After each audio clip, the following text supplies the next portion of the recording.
Every day, something dramatic happens in the Caribbean that affects our lives. We'll give you the details. We'll give you the facts on Caribbean Perspective with Eddie Frederick.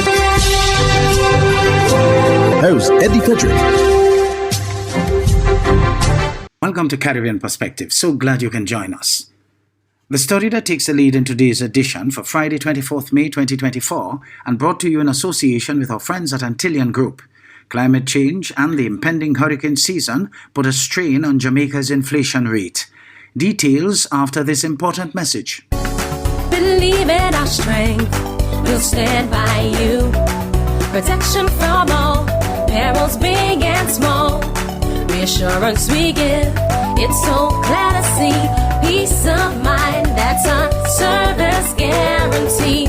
We look after all our family. Yes, we do at every opportunity. Antillean Group, underwriters of all classes of insurance solutions for your protection and investment. Live well financially.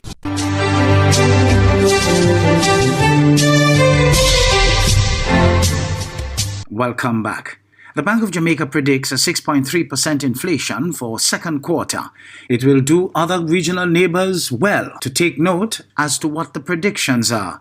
More in this TVJ News item with Jamila Maitland. Climate change is turning up the heat on inflation, so much so that the central bank believes that the 4-6% band for the economy will be broken for the second quarter of the year. Jamaicans are being warned to brace for higher prices for market and other food items. Over the next couple of months, we expect that inflation could tick up somewhere between 6.5%. But of course, there are always upside risks because we really can't pin down a variable like agricultural prices in the context of weather because it is so volatile. And of course, as you rightly pointed out, and as any farmer will tell you, the heat conditions is also exacerbating the production crisis.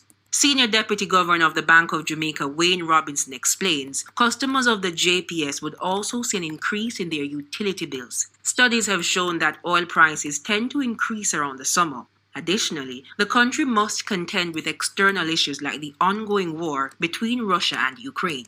And now, the BOJ has added the 2024 Atlantic hurricane season on the list of risks. These include higher than the projected oil prices and worse than anticipated weather conditions due to the emerging La Nina weather phenomena that could result in a more active 2024 hurricane season. There is a flip side to all of this, however. Inflation is expected to return to the target range after the end of June. According to BOJ Governor Richard Barnes, it could mean a reduction in interest rates. In particular, the evolution of wage adjustments, inflation expectations, and core inflation are among important factors that will guide the MPC's decision on policy rate adjustments and other monetary policy actions in the future. The inflation target of 4-6% is to be maintained for the next 3 years. It's part of the monetary policy, which would see the government paying off its debt while keeping the economy stable.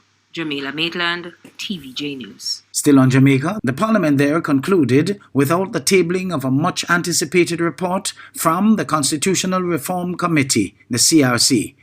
Despite a promise from the Cabinet earlier, the 15 recommendations for rebuilding the Constitution remain a mystery. CVM reporter Ramon Gordon has more. The Jamaican government is forging ahead with its phased approach to constitutional reform.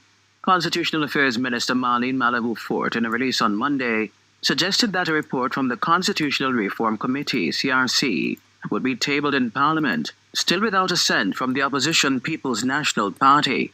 Here's what she had to say. It will be tabled as a ministry paper from the Ministry of Legal and Constitutional Affairs for all Jamaicans to have access to read and to discuss. However, the House adjourned today after a lengthy presentation from the Prime Minister on the Spark program, followed by the tabling of other documents. The Prime Minister and his cabinet received the report on Monday. It contains 15 recommendations from the committee, which were arrived at unanimously despite the PNP's representatives and another, Hugh Small, refusing to sign off on the final draft. Most of the recommendations remain unknown, despite calls for the document to be made public. However, the government maintains its first step towards sovereignty won't include an immediate shift from the UK-based Privy Council, but instead a step away from the monarchy and towards a homegrown presidency. The government says it intends to launch an education campaign ahead of a referendum on the matter. Ramon Gordon for CBM News.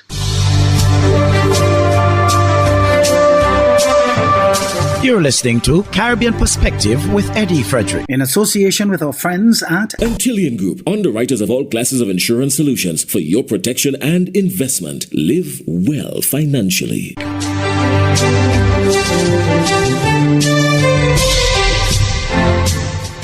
Over in Antigua, judge-alone trials will soon become a permanent fixture of the Twin Island Federation's legal system as Parliament's upper house gave its stamp of approval to key legislation on Tuesday. ABS's Ragib Aparicio reports. The criminal proceedings trial by Judge-Alone Amendment Act 2024 was passed by the upper house of Parliament Tuesday. It was originally implemented to ease the strain on this country's court systems brought on by the COVID-19 pandemic. However, leader of government business in the upper house, Senator Samantha Marshall, says the provision to make it permanent signals the constant evolution of law. There's several articles coming out of Australia which supports it. We have it in the UK, it's also in Canada, and a number of other jurisdictions. There are even some Caribbean jurisdictions that do have similar legislation. Judge-alone trials remove the need for the presence of a jury in select criminal matters, including indictable offences under the Electronic Crimes and Firearms Acts. Judge-alone trials also set aside provisions for the presiding judge to prepare a written judgment, detailing the rationale behind their verdict. Senator Marshall says judge-alone trials greatly expedite the court process. You could have easily 50 to 60 matters set on the assizes, but because of the system, and because you had to have a trial by jury for majority of those cases, the real thing is that you could only dispose of perhaps 10 to 15 cases during an assize. Leader of Opposition Business Senator Sean Nicholas reiterates the need for the accused to be given the freedom to opt out of judge-alone trials. And I think that is the major concern where this is concerned. But to say that whether or not it works, we believe that it has been working, because it was being tried and tested, and we are at a place now we're asking for it to be permanent. But my thinking is make it permanent, but for review over time, which is why we're here. Provisions are included for the accused to opt out in select matters. Rakib Aparicio reporting for ABS News. As the United National Congress's internal election campaign heats up, Mayaro MP Rushton Paré has vowed to build a home for the party. This is as he and his slate met with Woodland residents on Sunday evening. CNC3's Radhika De Silva tells us more. As the June 15th internal election nears, Rushton Paré says the UNC is in disarray. Every arm of the party has collapsed. Paré says it's a shame the party has no permanent home. The day after we win this election on June the 15th, the first thing we're going to do is appoint a committee to find a way for us to build a headquarters. And I want to tell you, it ain't bound to be big like the PNM one because I know where to get our money. But we will build something that will convert our political party to a national institution. Meanwhile, Naparima MP Rodney Charles denied he is a PNM operative. And they could jump high, they could jump low. I will never, ever, ever cross the floor and go PNM. I am UNC till I'm dead. Edward Moody accused other UNC MPs of neglecting Woodland residents. I have been begging them. Let us stand as a team. We march in Port of Spain for the COVID fiasco. The MPs were never there with me. I got locked up. And Shamona's West MP Dinesh Rambali expressed disappointment disgust with the infighting. When are we going to stop this infighting and calling each other Nimakaram and calling that one traitor and calling this one Mahani Makaram? That may have been fashionable at one point in time, but that have no place in modern day politics, especially when we try to get the younger people involved in our communities. The post of political leader is not yet being contested as it is due next year. Radhika D. Silva, CNC3 News. Barbados has created history, becoming the first country to ever stage the UNCTAD UNCTAD Global Supply Chain Forum. The 4-day session, which is being hosted in collaboration with the United Nations Trade and Development UNCTAD, got underway at the Lloyd Erskine Sandiford Center. The geopolitical tensions and conflicts are causing major disruptions to the maritime industry and the movement of cargo. And a number of the major carriers are now forced to travel longer, as we've heard, in order to reach their destination.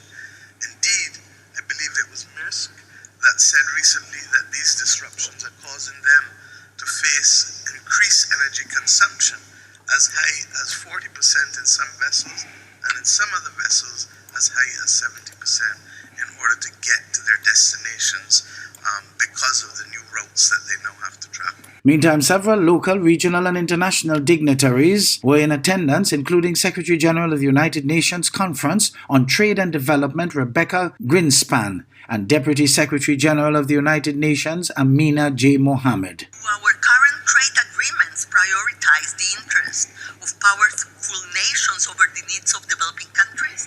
Are we doing enough to support small island developing states and landlocked countries in accessing global markets? And perhaps more importantly, are we building supply chains that foster collaboration and share prosperity, or are we simply perpetuating a system of winners and losers?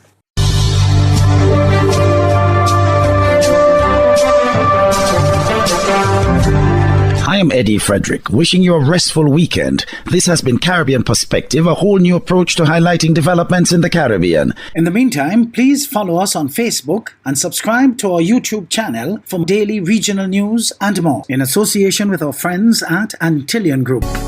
Believe in our strength, we'll stand by you. Protection from all perils, big and small. Reassurance we give, it's so glad to see. Peace of mind, that's our service guarantee. We look after all our family. Yes, we do at every opportunity. Antillian Group, underwriters of all classes of insurance solutions for your protection and investment. Live well financially.